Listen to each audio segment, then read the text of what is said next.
مجلس میں شریک تھے، تو وہاں ایک سلسلے کا ہم نے آغاز کیا، اس کو مفید پایا اور یہ خیال ہوا کہ آج یہاں بھی جو حضرات مغرب بعد والی مجلس میں شریک ہوتے ہیں ان کے سامنے بھی یہ باتیں رکھی جائیں۔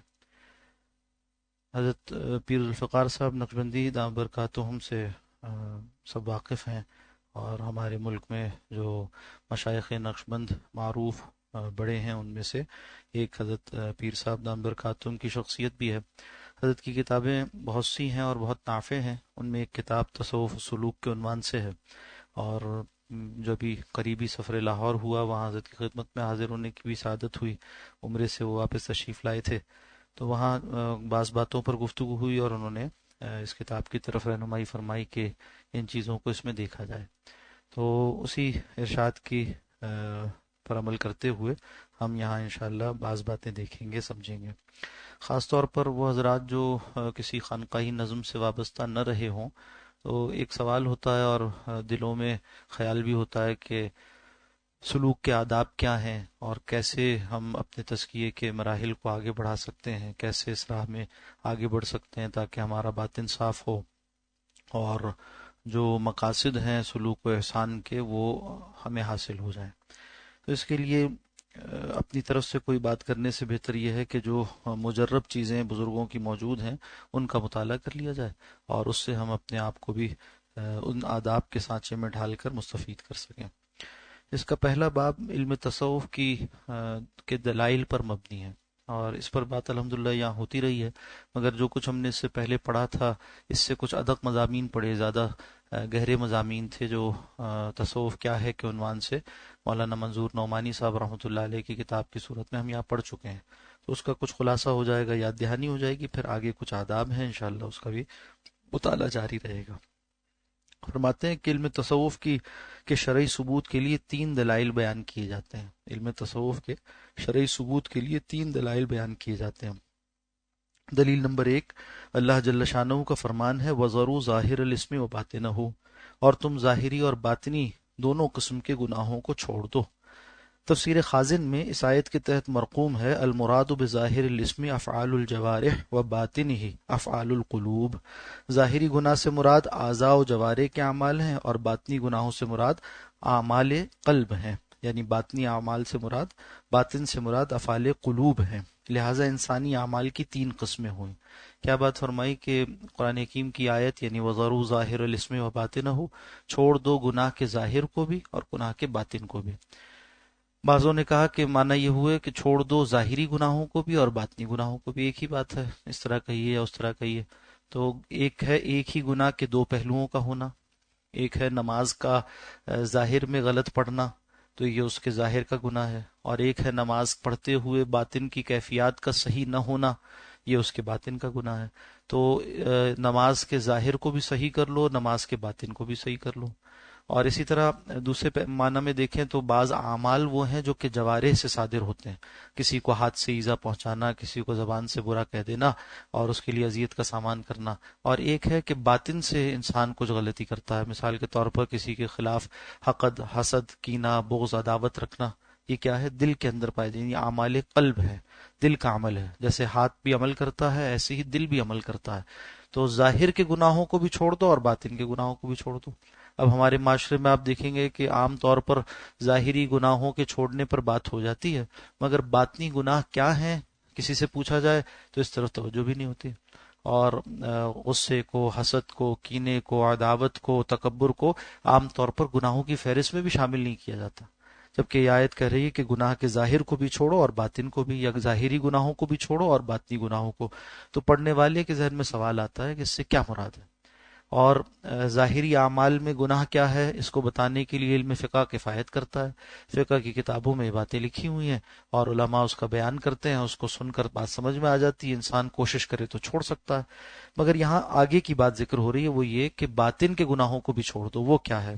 تو اب یہ فرماتے ہیں کہ 3 قسم ہیں اعمال کی، وہ اعمال جن کا تعلق فقط انسان کے ظاہر سے ہے، جس کے جیسا کہ قرآن حکیم کا ارشاد ہے کلوا واشربوا ولا تسرفوا، کھاؤ پیو اور دیکھو اسراف نہ کرو، تجاوز نہ کرو، بیجا مال نہ اڑاؤ۔ تو یہ کیا ہوا؟ ایک ایسا عمل ہے جو ظاہر سے متعلق ہے، کھانا پینا اور اسراف نہ کرنا یہ ظاہر سے متعلق ہے، صرف باطن سے اس کا تعلق نہیں۔ اسی طرح فرمایا قل للمؤمنین یغضوا من ابصارہم، کہہ دیجئے اہل ایمان مردوں سے کہ اپنی نگاہوں کو نیچے رکھا کریں۔ اسی طرح سے فرمایا کہ فاعتزلوا النساء فی المحیض، عورتوں سے حالت حیض میں علیحدہ رہو۔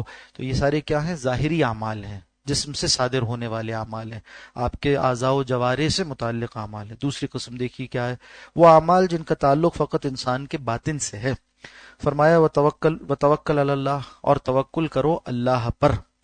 وَأُفَوِّضُ أَمْرِي إِلَى اللَّهِ، سورہ لقمان میں فرمایا، سورہ مومن میں فرمایا کہ میں اپنے امور کو، اپنے کاموں کو اللہ کے حوالے کرتا ہوں۔ وَأُفَوِّضُ أَمْرِي، میں حوالے کرتا ہوں اپنے کام کو إِلَى اللَّهِ، اللہ کے۔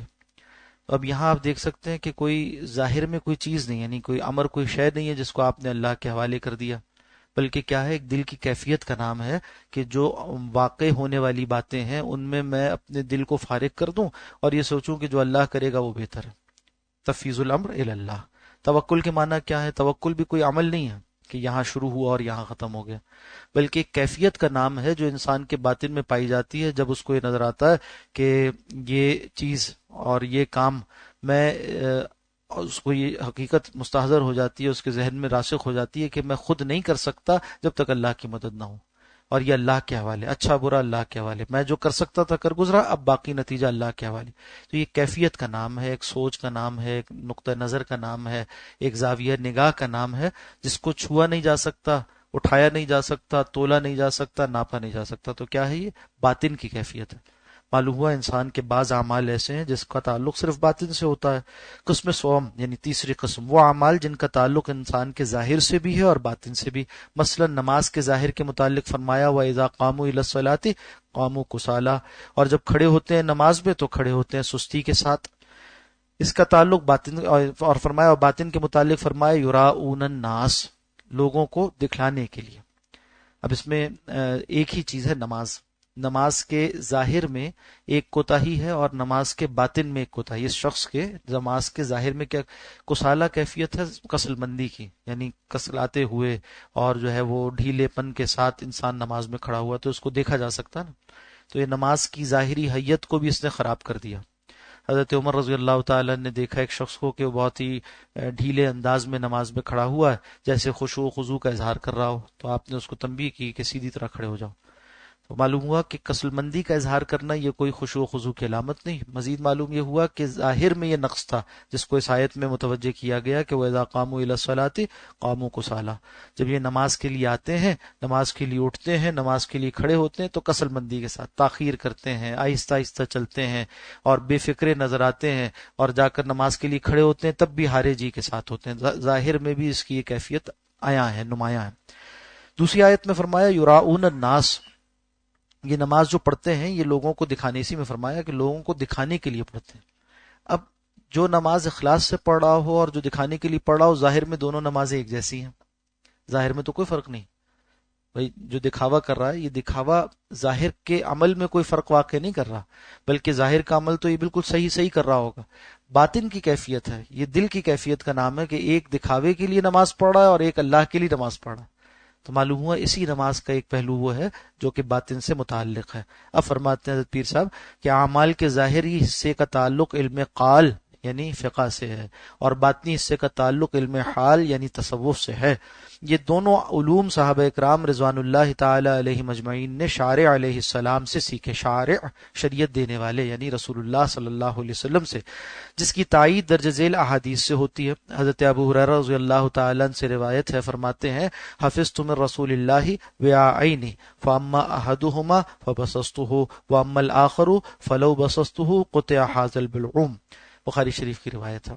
پہلی بات کو دہرا لیتے ہیں پہلے، اور یہ جو استدلال ہے آسان انداز میں ہے بہت، اور ہماری تو خواہش یہ ہے کہ یہاں آنے والے تمام ساتھی اس کو یاد کر لیں اور اپنے اپنے دوست احباب سے اور اپنے اپنے گھروں میں اس کا تذکرہ کریں، تو انشاءاللہ آپ کو بھی یاد ہو جائے گا۔ آج جس زمانے میں ہم موجود ہیں، بدقسمتی سے شیطان کا جو ایک بڑا وار ہوا ہے، اور ساتھ ساتھ کہیے کہ اس دور فتن میں فتنے کا ایک بڑا مظہر یہ ہے کہ جس چیز کی سب سے زیادہ ضرورت ہے اس کو سب سے زیادہ مشکوک بنا دیا گیا۔ سب سے زیادہ ضرورت اخلاص کی ہے اس دور فتن میں، اور یہ اخلاص ہی انسان کو بچائے گا فتنوں سے. یہ اخلاص جتنا ہوگا اتنا ایمان مضبوط ہوگا، اور ایمان جتنا مضبوط ہوگا اتنا انسان اللہ کی حفاظت میں ہوگا اور بچ جائے گا فتنوں سے. تو اخلاص پیدا کرنے کی محنت کا نام تصوف ہے. اخلاص پیدا کرنے، اخلاص بنانے کی محنت کا نام تصوف ہے. اور بدقسمتی سے شیطان کا وار یہاں چل گیا اور تصوف کو اتنا بدنام کر دیا گیا، اتنا مشکوک بنا دیا گیا، اتنا دشنام تہمت اس پر رکھ دیا گیا کہ اچھے اچھے دیندار لوگ وہ اس تہمت کو اپنے لیے، اس نسبت کو اپنے لیے تہمت سمجھتے ہیں. یعنی دیندار بھی ایک دوسرے کو جو ہے وہ حقارت کی نظر سے دیکھتے کہ تو صوفی ہو گیا ہے، اور تصوف کو سمجھتے ہیں جیسے یہ کوئی قرآن و سنت سے علاوہ بات ہے.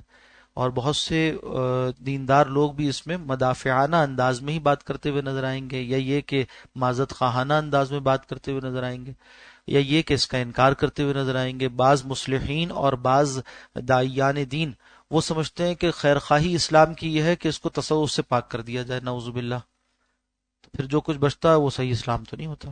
اپنی روایت سے بھی ہاتھ دھو بیٹھتے ہیں اور اسلام کی تعلیمات کے ایک بڑے حصے سے بھی دست ہو جاتے ہیں اور نقصان بھی اٹھاتے ہیں. تو اس لیے ضرورت ہے کہ اس کو دعوت کا موضوع بنا لیا جائے، ان معنی میں کہ بغیر مناظرانہ انداز کے، بغیر جو ہے وہ کھیچتان کے، جو استدلال فطری ہے، جو استدلال بالکل شرعی ہے، جو سادہ ہے، آسان ہے، قرآن حکیم کی آیات اور رسول اللہ صلی اللہ علیہ وسلم کے ارشادات سے واضح ہے، اس کے ذریعے سے ضرورت کو اجاگر کیا جائے اپنے لیے بھی، تاکہ ہمیں بھی ذہنی یکسوئی حاصل ہو، اور لوگوں کے لیے بھی تاکہ ان کو بھی حق تک معرفت کا ذریعہ ملے. تو فرمایا استدلال کیا تھا؟ فرمایا اس آیت میں جو سورہ انعام کی آیت نمبر 120 ہے، وَذَرُوا ظَاهِرَ الْإِثْمِ وَبَاطِنَهُ، اس میں فرمایا ظاہری اور باطنی گناہ کو چھوڑو. پھر معلوم ہوا اعمال کی کتنی قسمیں جناب؟ 3 قسمیں. ایک جو کہ صرف ظاہر سے متعلق ہے، ایک جو صرف باطن سے متعلق ہے، ایک وہ جس میں ظاہر و باطن کا امتزاج ہے. تو اب بتایا کہ یہ اگر اور اب ان میں جو اعمال کا ظاہر ہے اس کے لیے تو علم فقہ ہے.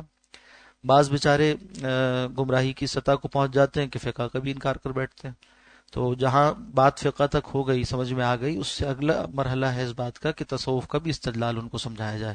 اور جب تصوف کی بات سمجھ میں آئے گی تو اس آیت کا مدلول یعنی اس کا مقتضا، اس کا تقاضا پورا ہوگا. ظاہر کے علم کے لیے، ظاہر کی اصلاح کے لیے علم فقہ، باطن کے علم کے لیے، باطن کی اصلاح کے لیے علم تصوف. یہ دونوں چیزیں جمع ہوں تو بات پوری ہوگی جو اس آیت میں فرمائی جا رہی ہے. اب اس کی تائید مزید ہے جو آیات احادیث مبارکہ سے ہوتی ہے. حدیث رسول صلی اللہ علیہ وسلم میں حضرت ابو ہریرہ رضی اللہ تعالی عنہ سے مروی ہے، فرمایا کہ حفظت من رسول اللہ وعاءین، میں نے رسول اللہ صلی اللہ علیہ وسلم سے 2 برتن حاصل کیے. وعاء کہتے ہیں اس برتن کو جس میں کوئی چیز بھری جائے. فرمایا میں نے 2 برتن علم کے حاصل کیے. فاما احدہما، جہاں تک ان میں سے ایک کا تعلق ہے، فبسطہ، تو میں نے اس کو خوب عام کیا، اس کو پھیلایا، اسے نچھاور کیا، لوگوں تک پہنچایا. واما الاخر، جہاں تک دوسرے کا تعلق ہے، فلو بسطہ قطع ھذا البلوم، اگر میں اس کو عام کرتا تو یہ جو شہرگ ہے یہ کاٹ دی جاتی. مراد کیا ہے؟ بعض اعتبارات سے تو یہ روایت حدیث بڑی مشکل بھی ہے، مگر سمجھنے کے اعتبار سے ایک خاص پہلو کو اگر سامنے رکھا جائے تو بات آسان ہے. مشکل اس نسبت سے ہے کہ لوگ اس سے پھر نہ باطنیت کے راستے نکالتے ہیں، کہتے ہیں کوئی خاص علم ایسا تھا جس کو آپ صلی اللہ علیہ وسلم نے چھپا کر کسی کو دیا اور کسی کو نہیں دیا، یعنی کسی کو دیا باقیوں کو محروم رکھا، جبکہ یہ بات تو درست نہیں ہے. جو از قسم رسالت ہے، یعنی جو پیغام آپ لے کر آئے صلی اللہ علیہ وسلم، وہ پہنچانا تو آپ کے ذمہ ہے، اور اگر آپ اس کو نہ پہنچائیں فما بلغت رسالت کا، تو اللہ فرماتے ہیں پھر آپ نے تو حق تبلیغ، حق نصیحت، حق رسالت ادا نہ کیا. جو آپ تک آیا اسے پہنچا دیجئے. پہنچاتے بھی تھے، اس کی وضاحت بھی فرماتے تھے. تو اگر یہ مانا جائے کہ کچھ حصہ ایسا تھا جو کسی اور کو نہیں دیا تو پھر تو نعوذ باللہ حرف آتا ہے آپ صلی اللہ علیہ وسلم کی تعلیم پر، جو ایک ناجائز بات ہوئی. تو یہاں مانا کوئی ایسے کرے. اور بعض روایات میں اور بھی اس طرح کی بات آئی، جیسے حضرت علی رضی اللہ تعالی عنہ سے بھی یہ بات مروی ہے کہ رسول اللہ صلی اللہ علیہ وسلم نے مجھے خاص علم سکھایا. اور جیسے یہاں آگے روایت حضرت علی رضی اللہ تعالی عنہ کی آگے پڑھیں گے ابھی ہم، اس میں بھی تذکرہ آتا ہے کہ مجھے رسول اللہ صلی اللہ علیہ وسلم نے خاص علم سکھایا. تو ہم نے اساتذہ سے سنا کہ ان روایات کا جو مدلول ہے اس کو، یعنی اس کا جو معنی ہے اس کو یوں سمجھا جا سکتا ہے کہ ایک ہے پہنچانے والے کی نسبت سے کسی شے کا مکمل ہونا، اور ایک ہے جس کو پہنچایا جا رہا ہے اس کا کسی شے کو وصول کرنا پورا پورا یا کم. ان دونوں میں فرق ہے. مثال کے طور پر میں آپ سے یہاں بات کر رہا ہوں تو میں اگر آہستہ سے کہوں کہ یہ بات صرف قریبی افراد تک پہنچے، پیچھے تک نہ پہنچے، تو یہ تقصیر میری طرف سے ہوگی. بھائی سب مجلس میں سننے آئے ہیں تو بات آخر فرد تک پہنچنی چاہیے، اور اگر پہنچانے میں تقصیر ہوئی تو غلطی میری. مگر جو کچھ یہ اس پہلو سے تو آپ صلی اللہ علیہ وسلم نے پورا دین پورا کا سارا مکمل بتمام و کمال پہنچا دیا، اور اس میں کوئی تقصیر نہ فرمائی الحمدللہ، اور اس پر گواہ بھی بنایا صحابہ اکرام کو. ایک دوسرا پہلو ہے، وہ یہ ہے کہ سامنے والوں کے قلوب کی استعداد الگ الگ ہے. سامنے والوں کی قلوب کی استعداد الگ الگ ہے. کسی کو یہ جو باتیں یہاں کہی جا رہی ہیں، بیٹھے ہوئے جتنے بھی افراد ہیں سب ہو سکتا ہے ایک سطح پہ نہ سمجھیں. کچھ افراد علم کے اعتبار سے اساتذہ ہیں، علماء ہیں، وہ الحمدللہ بات کو اور زیادہ تفصیل سے سمجھ رہے ہوں گے. کچھ کم علم رکھتے ہوں گے وہ سطح پر، کچھ کے لیے بالکل نئی باتیں ہوں گی تو وہ بالکل کم سطح پر سمجھیں گے. بعض کا حافظہ بہت تیز ہوگا، بعض کی سمجھداری زیادہ ہوگی. ہر کوئی اپنی نسبت سے الگ الگ وصول کرے گا. جیسے پیالہ ہے، اگر یہ سامنے پیالے رکھے ہیں، ایک بڑا پیالہ ایک چھوٹا پیالہ ہے، تو برسنے والی بارش سے ہر کوئی اپنے ظرف کے موافق ہی پانی جمع کرے گا. جتنی اس میں گنجائش ہے کشائش ہے اتنا پانی آئے گا.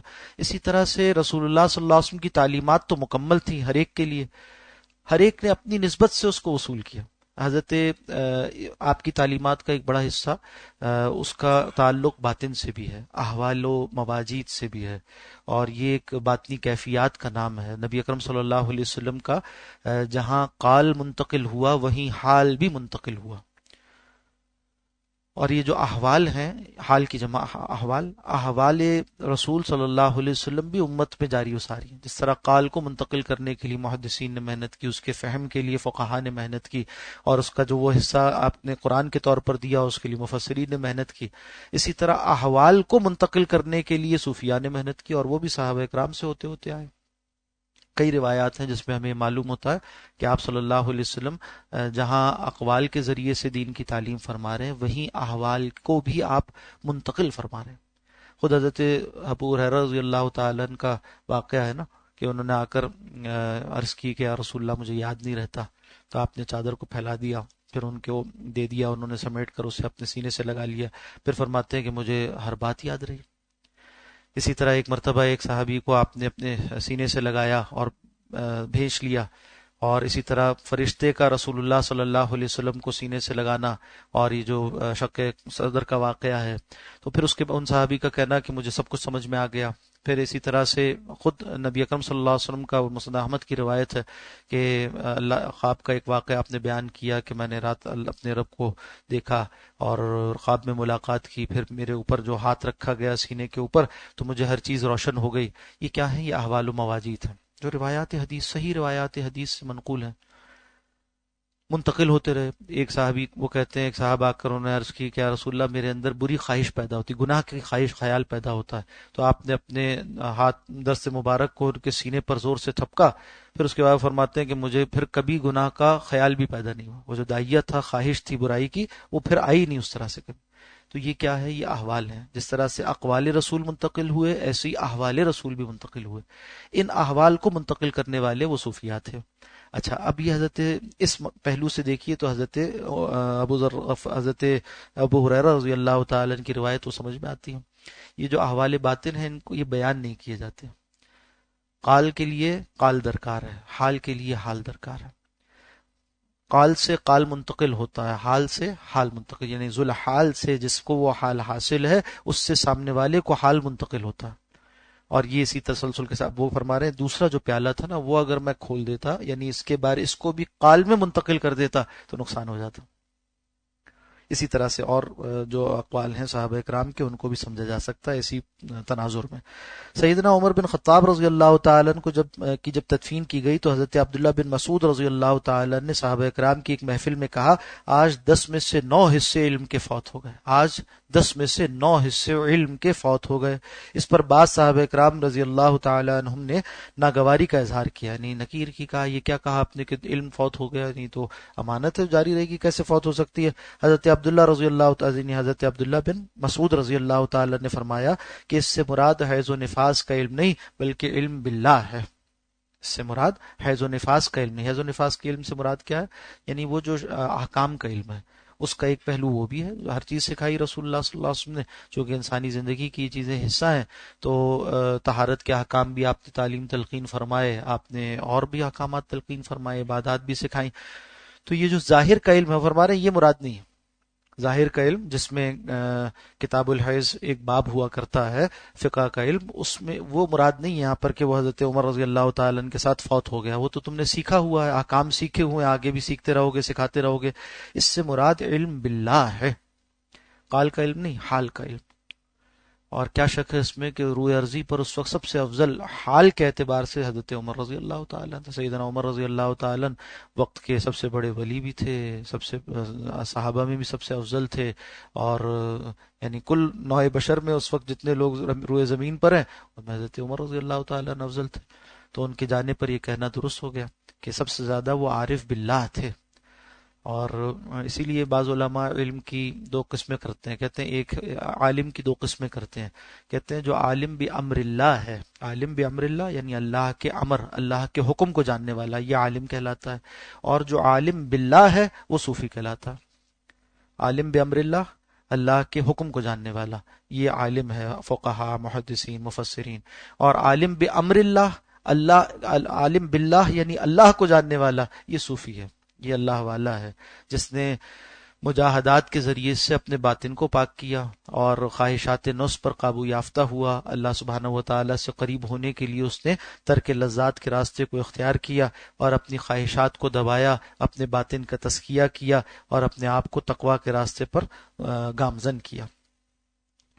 یہ جواب سن کر سب حضرات مطمئن اور خاموش ہو گئے. پس اس پر صحابہ اکرام رضی اللہ عنہم کا اجماع سکوتی ثابت ہے. یہاں سے حضرت پیر صاحب استدلال فرما رہے ہیں کیا ہوا؟ صحابہ اکرام کا اجماع سکوتی ہو گیا. اجماع کی بھی دو قسمیں ہیں. اجماع کا مطلب کیا ہے کہ کسی زمانے کے اصحاب علم کا کسی ایسی بات پر اتفاق کر لینا جس کی تصریح، وضاحت وہ قرآن و سنت کے الفاظ میں نہ ہو. استدلال تو وہیں سے ہوتا ہے، الفاظ میں وضاحت نہیں تھی. اس زمانے کے تمام اہل اجتہاد علماء وہ اس پر اتفاق کر لیں تو یہ اجماع ہوتا. اب یہ اجماع دو طرح کا، اور یہ پھر دلیل بن جاتا ہے. یعنی جہاں قرآن و سنت باللفظ خاموش ہے وہاں کسی معنی پر، کسی اطلاق پر، کسی اس کے فہم پر، کسی توجیہ پر علماء کا اتفاق کرنا. اور یہ اتفاق دو طرح سے ہوتا ہے، یا تو ہر کوئی اپنی رائے کا اظہار کرتا ہے، سب کہتے ہیں میں بھی متفق ہوں، جیسے کوئی فتویٰ ہو اس پہ تمام مجتہد مفتی دستخط کر دیں تو اجماع منعقد ہو جاتا ہے، اور اس کے خلاف کرنا جائز نہیں. اور بعض اوقات یہ ہوتا ہے کہ اجماع سکوتی ہوتا ہے، کوئی اختلاف رپورٹ نہیں ہوتا. اس سے کیا ہوا؟ وہ بھی اجماع ہے مگر سکوتی ہے، یعنی خاموشی کے ساتھ اجماع ہو گیا. اس لیے کہ محل بیان کا تھا، کسی عالم کے لیے درست نہیں تھا کہ وہ اس موقع پر خاموش رہتا جس کو یہ بات معلوم تھی کہ یہ چیز غلط ہے. تو چونکہ وہ خاموش رہا تو اس سے معلوم ہوا کہ یہ بات درست ہے. اور چونکہ یعنی یہ ممکن نہیں ہے کہ پوری امت مسلمہ کسی گناہ کی بات پر اور غلط بات پر اتفاق کر لی، ممکن نہیں. اس لیے آپ صلی اللہ علیہ وسلم کے فرامین ہے کہ میرے بعد میری امت کو اس طرح سے حفاظت حاصل ہے کہ ساری امت کسی ناجائز بات پر، کسی گمراہی اور ضلالت پر اتفاق نہیں کر سکتی. ہاں یہ تو ہو سکتا ہے کوئی غلطی کرے، کوئی گمراہ ہو جائے، کوئی چھپائے اور کوئی ظاہر کرے، مگر سب کا اتفاق کر لینا کسی گمراہی پر یہ ممکن نہیں. اس لیے اجماع ایک دلیل شرعی ہے. تو اس سے استدلال کیا جا رہا ہے کہ یہاں سے علم کی دو قسموں پر، علم کا ظاہر پر مبنی ہونا، علم کا باطن پر مبنی ہونا، اس پر اجماع ہو گیا صحابہ کا. قوی دلیل ہے. فرماتے ہیں حضرت علی رضی اللہ تعالیٰ سے مروی ہے، انہوں نے فرمایا رسول اللہ صلی اللہ علیہ وسلم نے مجھے علم کے 70 ابواب بتا رکھے ہیں اور میرے سوا یہ علم کسی اور کو نہیں بتایا. مراد کیا ہے؟ بات وہی ہے کہ میرے سوا کسی نے اس علم کو اس طرح حاصل نہیں کیا. تعبیر یوں کر دیا اسے، یعنی اپنی نسبت سے تعبیر کی تو یوں کر دی. اس مجلس میں اور بھی بہت سے ہیں مگر مجھے جو کچھ حاصل ہوا میری استعداد کی وجہ سے وہ زیادہ تھا. اس بات کو یوں تعبیر کیا. صحابہ اکرام میں سے بعض حضرات ایسے بھی تھے جنہیں ایک خاص قسم کا علم خصوصیت کے ساتھ حاصل تھا. حضرت حذیفہ، اب یہ یہاں بتایا جا رہا ہے کہ بعض خاصیتیں الگ الگ صحابہ کی تھیں، جیسے علم ظاہر میں تھی ایسی علم باطن میں بھی. علم ظاہر میں جو خصوصیت ہے صحابہ اکرام کی اور خاصیتیں ہیں مختلف صحابہ کی وہ معروف ہیں، علم باطن میں بھی ہیں. اگرچہ اس سے لوگ شرما جاتے ہیں، یعنی اس کا اظہار کرتے ہوئے، اس کو بات بتاتے ہوئے انہیں لگتا ہے کہ شاید اس سے کوئی دین کا ضیاع ہو جائے گا. نہیں، بات کو جہاں ہے وہاں اس طرز پر رکھا جائے اور سمجھا دیا جائے تو انشاءاللہ واضح ہے. صحابہ کرام میں سے بعض حضرات ایسے تھے جنہیں ایک خاص قسم کا علم خصوصیت کے ساتھ حاصل تھا. حضرت حذیفہ رضی اللہ عنہ کو من جملہ اور کئی باتوں کے منافقین کے ناموں کا علم تھا. یعنی یہ اختصاص کی دلیل ہے کہ بعض کی خاصیتیں بعض تھیں. انہیں رسول اللہ صلی اللہ علیہ وسلم نے یہ علم راز میں بتایا تھا، یہاں تک کہ حضرت عمر رضی اللہ تعالیٰ عنہ بھی ان سے دریافت کرتے تھے کہ کہیں میں تو ان میں سے نہیں ہوں. بعض تابعین حضرات علم قال یعنی فقہ میں صحابہ اکرام سے بڑے ہوئے تھے، چنانچہ حضرت عبداللہ بن عباس رضی اللہ تعالیٰ عنہ سے بعض اوقات مسئلہ پوچھا جاتا تو فرمایا کرتے تھے کہ جابر بن عبداللہ سے پوچھو، اہل بصرہ ان کے فتوے پر عمل کریں. حضرت عبداللہ بن عمر رضی اللہ تعالیٰ عنہ فرماتے سعید بن المسیب سے پوچھو. حضرت انس بن مالک رضی اللہ تعالیٰ عنہ فرمایا کرتے حسن بصری سے پوچھو، انہوں نے مسئلے یاد کر رکھے ہیں اور ہم بھول گئے. حضرت انس بن مالک رضی اللہ تعالیٰ عنہ کی عمر دراز ہو گئی تھی، کافی طویل عمر پائی انہوں نے، تو بڑی عمر میں جا کر حافظہ کمزور ہو گیا تھا تو بعض باتیں بھول جاتے تھے. تو کہتے تھے سلو عن مولانا الحسن، ہمارے مولانا حسن سے پوچھ لو. یعنی جو تابعین کے سردار تھے، تابعین میں جو علماء تھے ان کے سردار تھے سعید الطائفہ حضرت حسن بصری رحمۃ اللہ علیہ. فرمایا کہ حالانکہ یہ طے شدہ بات ہے کہ صحابہ کرام رضی اللہ عنہم کو یقین و معرفت علم حال میں تابعین پر ایسی فضیلت حاصل تھی جیسے کہ سورج کو چراغ شب پر. صحابہ کرام کی یقین کامل کا اندازہ اس روایت سے لگایا جا سکتا ہے جسے حکیم ترمذی رحمۃ اللہ علیہ نے نوادر الاصول میں اور ابن الاسیر نے اسود الغابہ میں اور امام بہقی نے شعب الایمان میں نقل کیا ہے. نبی اکرم صلی اللہ علیہ وسلم نے ایک مرتبہ اپنے ایک صحابی سے پوچھا کیف اصبحت یا حارثہ، اے حارثہ تم نے صبح کیسی کی؟ قال اصبحت مؤمنا حقا، اللہ کے رسول میں نے تو سچے مومن کی صبح کی ہے. قال انظر، ذرا دیکھو تو بتاؤ تو، ما تقول، یہ کیا کہتے ہیں؟ ان لکل حق حقیقہ، ہر برحق چیز یعنی واقعی چیز جو ہوتی ہے اس کی کوئی علامت نشانی ہوتی ہے. فما حقیقت و ایمان، تمہارے ایمان کی علامت نشانی کیا ہے؟ تم کہہ رہے ہو میرا ایمان اچھا ہے، پختہ ہے، پورا ہے، تو اس کی علامت اور نشانی کیا ہے؟ قال عزفت نفسی یعنی دنیا، میرا نفس جو ہے نا وہ دنیا سے اچاٹ ہو چکا، پھر چکا ہے، اس کا میلان دنیا کی طرف نہیں. وکانی انظر الی عرش ربی بارزن، اور گویا کہ میں اپنی آنکھوں سے اپنے رب کے عرش کو دیکھتا ہوں، گویا کہ میں اپنی آنکھوں سے عرش باری تعالیٰ کو دیکھتا ہوں. وکانی انظر الی اہل الجنہ، اور گویا کہ میں اہل جنت کو دیکھتا ہوں. یتزاورون فیہا، وکانی انظر الی اہل النار یتزاغون فیہا، میں دیکھتا ہوں کہ اہل جنت اپنی مشغولیتوں میں ہیں اور دیکھتا ہوں کہ چیخ و پکار کر رہے ہیں جہنم والے فیہا، اس میں. قال یا حارثہ، تو اس پر آپ صلی اللہ علیہ وسلم نے فرمایا کہ حارثہ عرفت فلزم، تم جان چکے، یعنی حقیقت معرفت تمہیں حاصل ہو گئی، اب چاہیے کہ اس پر جمے رہو، اس مقام کو، اس کیفیت کو اپنے لیے مستقل کر لو. یعنی تم جان گئے ہو اور اسی پر اب جمے رہو، معرفت کا علم تمہیں حاصل ہو گیا ہے. حضرت عامر بن عبداللہ رضی اللہ عنہ سے منقول ہے کہ اگر جنت و جہنم مجھے نظر بھی آ جائے تو میرے یقین میں اضافہ نہ ہو، نظر آ جائے تب بھی یقین میں اضافہ نہ ہو. تو معلوم ہوا کہ یہ حال کا علم ہے، باطن کی کیفیات یہاں تک مستحکم ہو گئی تھیں. فرمایا حضرت ابو بکر رضی اللہ تعالیٰ عنہ کے بارے میں کتابوں میں منقول ہے کہ ما سبقکم ابو بکر رضی اللہ عنہ بکثرت صوم ولا صلاۃ ولکن بشیء وقر فی صدرہ. حضرت صدیق اکبر رضی اللہ تعالیٰ عنہ وہ تم سے کثرت صلاۃ اور کثرت صوم کی وجہ سے افضل نہیں، یعنی تم سے جو سبقت لے گئے اور ان کو جو فضیلت خاص حاصل ہے، ان کا جو مقام مرتبہ بلند ہے بقیہ سے، وہ اس وجہ سے نہیں ہے کہ ان کے روزے زیادہ ہیں نفلی اور ان کی نمازیں زیادہ ہیں نفلی. یہ علیحدہ بات ہے کہ جس کو اللہ خاص مقام عطا فرمائے وہ اور زیادہ پھر بندگی کے اعمال میں اہتمام کرنے والا ہوتا ہے. مگر یہاں بتایا جا رہا ہے کہ یہ آپ صلی اللہ علیہ وسلم کے بارے میں، حضرت صدیق اکبر کے بارے میں یہ بات کہ ان کا یہ مقام ان کی کثرت صلاۃ اور کثرت صیام کی وجہ سے نہیں ہے، بلکہ ولاکن بشیء وقر فی صدرہ، ایک خاص شے کی وجہ سے ہے جو ان کے سینے میں، ان کے دل میں قرار پا گئی. وہ ہے ایمان کی وہ خاصیت، گہرائی، اس کی وہ کہیے کہ مضبوطی، اور وہ ان کا اللہ سے تعلق، اور وہ توکل کا درجہ، اور وہ درجہ احسان اخلاص کا وہ عالم جو انہیں حاصل ہے، اس میں کوئی ان کا مقابلہ نہیں کر سکتا اور اس میں ان جیسا کوئی نہیں. اس یقین و معرفت کا نام علم حال تصوف ہے۔ یہ علم کتابیں پڑھنے سے حاصل نہیں ہوتا بلکہ خواہشات نفس کے ترک کرنے سے حاصل ہوتا۔ حضرت صدیق حضرت حسن بصری رحمۃ اللہ علیہ فرمایا کرتے تھے، ہم نے تصوف کا علم قیل و قال کے ذریعے سے حاصل نہیں کیا بلکہ دنیا اور اس کی لذتوں کے ترک کرنے سے حاصل کیا۔ ہم نے تصوف کا علم قیل و قال کے ذریعے سے حاصل نہیں کیا بلکہ دنیا اور اس کی لذتوں کے ترک کرنے سے حاصل کیا۔ انسان کو اس کا اہتمام کرنا چاہیے کہ اگر 5 چیزوں کو دل چاہے نا تو اس میں سے انسان اپنے آپ کو محدود کرتا چلا جائے۔ ہر ایک کے لیے یہ معیار الگ ہوگا، ہر ایک کے لیے یہ معیار الگ ہوگا، اور آغاز یہاں سے کرے کہ بھئی اگر 2 چیزوں کو دل چاہے تو ایک کو اختیار کر لے جائز سے، ناجائز کی تو بات ہی نہیں ہو رہی، ناجائز سے تو بچنا ہی ہے۔ جائز میں سے 2 چیزوں میں سے ایک کو اختیار کر لے، ایک کو ترک کر دے آخرت کے لیے، اور یہ سوچ کر کے جنت میں برتیں گے۔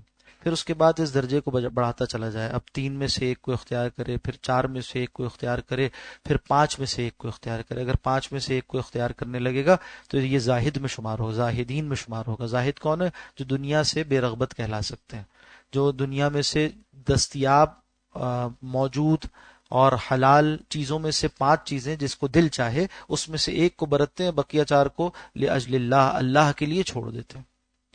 اب کوئی کسی پر فیصلہ نہ کرے، کسی اور کو نہ دیکھے، اپنے آپ کو دیکھے ہر شخص۔ میں اپنے آپ کو دیکھوں، آپ اپنے آپ کو دیکھیں، اور اس اصول پر ہم اپنے آپ کو بھی تیار کریں، اپنے بچوں کو، اپنے گھر والوں کو بھی اس اصول پر تیار کریں۔ جبر نہ کریں، یہ ترغیب کا موضوع ہے، جبر کا موضوع نہیں، ترغیب کا موضوع ہے۔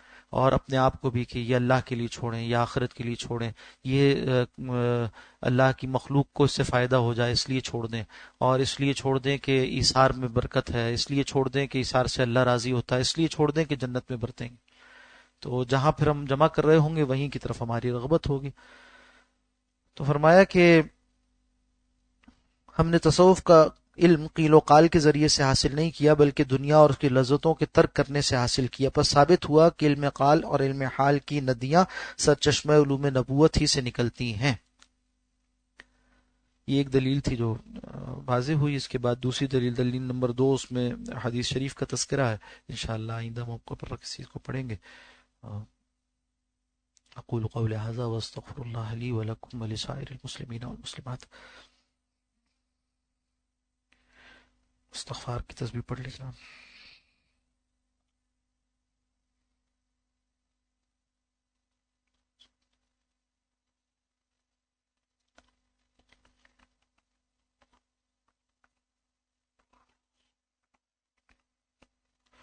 استغفر الله ربي من كل ذنب واتوب اليه، استغفر الله ربي من كل ذنب،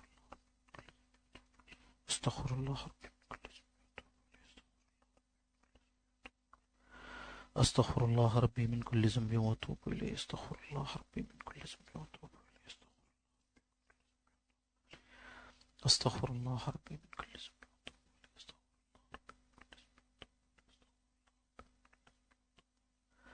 استغفر الله ربي من كل ذنب واتوب اليه،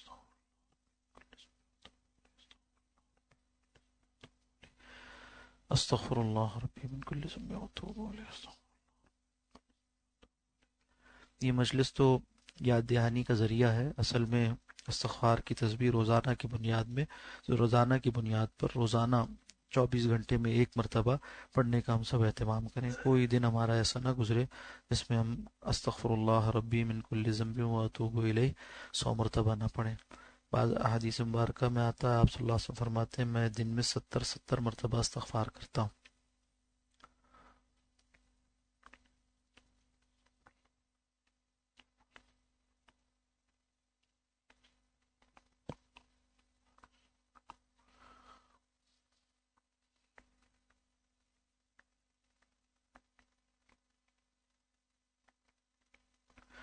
اپنے گناہوں کو یاد کر کر کے ہمیں استغفار کرنا چاہیے، اور انسان بندگی کی نفسیات میں رہے۔ بندگی کی نفسیات کا مطلب یہ ہے کہ انسان یہ جانے کہ میں گناہ گار ہوں۔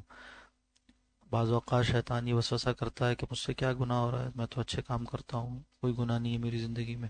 یہی خود گناہ ہے، یہ جو حال تکبر کا ہے، یہ جو اغوائے شیطانی ہے، یہ جو غرور نفس ہے، یہ انسان کو برباد کرتا ہے۔ یہ خیال رہے کہ ہر دم جو غفلت میں گزر جائے، جو ذکر باری تعالیٰ کے بغیر گزر جائے، وہ ایک وبال ہے، اور اس پر میں استغفار کرتا ہوں۔ اور ہم جانتے ہوئے نہ جانتے ہوئے، عمدن اور خطاً، صبح شام دن رات گناہ کرتے رہتے ہیں، اور ہمیں پتہ ہوتا ہے بعض اوقات، اور بعض اوقات نہیں ہوتا۔ ان سب پر ہم استغفار کرتے ہیں۔ ہمارے لیے کوئی جائے پناہ نہیں سوائے اللہ کے۔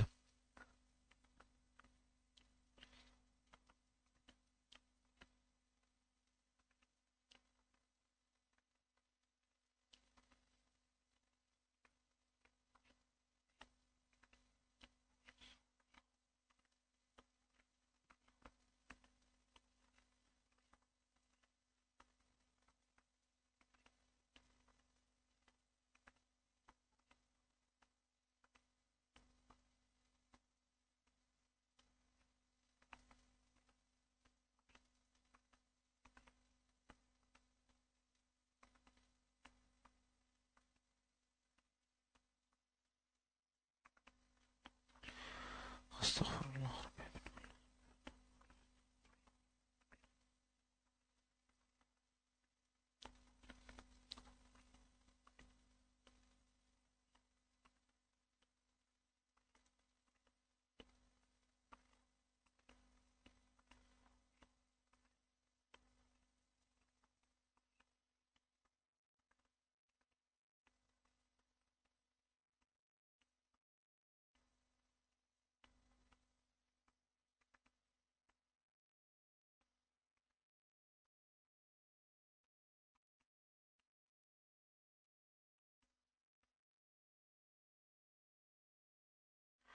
استغفر اللہ ربی من کل ذنب واتوب علیہ۔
جو حضرات یہ کتاب حاصل کرنا چاہیں، مکتبۃ الفقیر جنگ وہاں سے شائع ہوئی ہے۔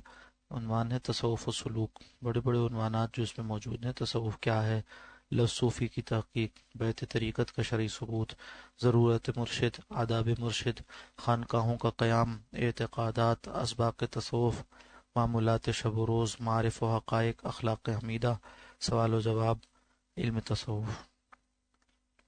درود شریف کی تصویر پڑھ لیں جناب۔ اللہم صلی علی سیدنا محمد وآلہ وطرتہ بعدد کل معلوم لک۔ اللہم صلی علی سیدنا محمد وآلہ وطرتہ بعدد کل معلوم لک۔ اللہم صلی علی سیدنا محمد وآلہ وطرتہ بعدد کل معلوم لک۔ اللہم صلی علی سیدنا محمد وآلہ وطرتہ۔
اللهم صل على سيدنا محمد وآله بترتيب كل بلد.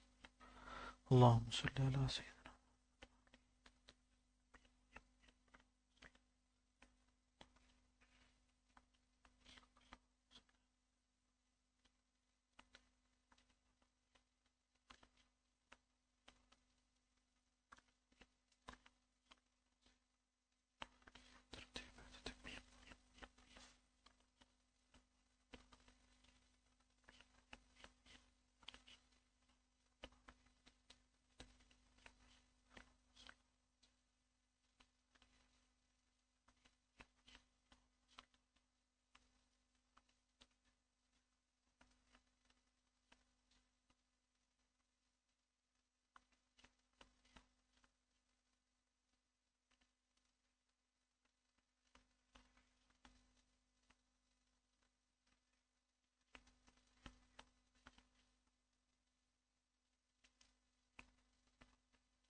اللهم صل وسلم على نبينا محمد. اللهم صل وسلم على نبينا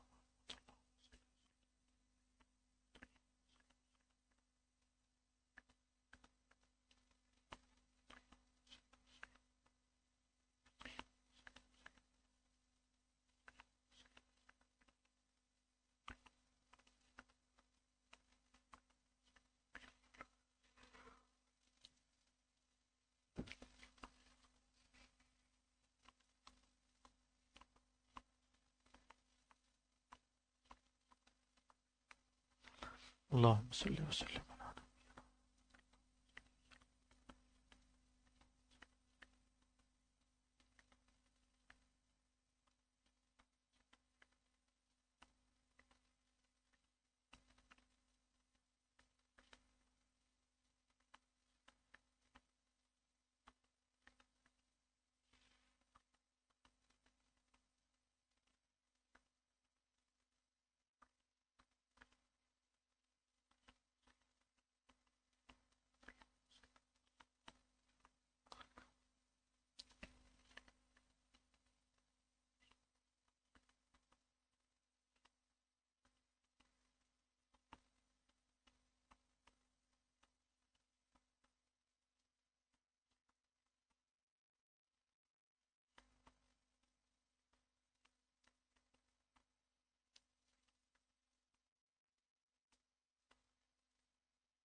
اللهم صل وسلم على اللهم صل وسلم.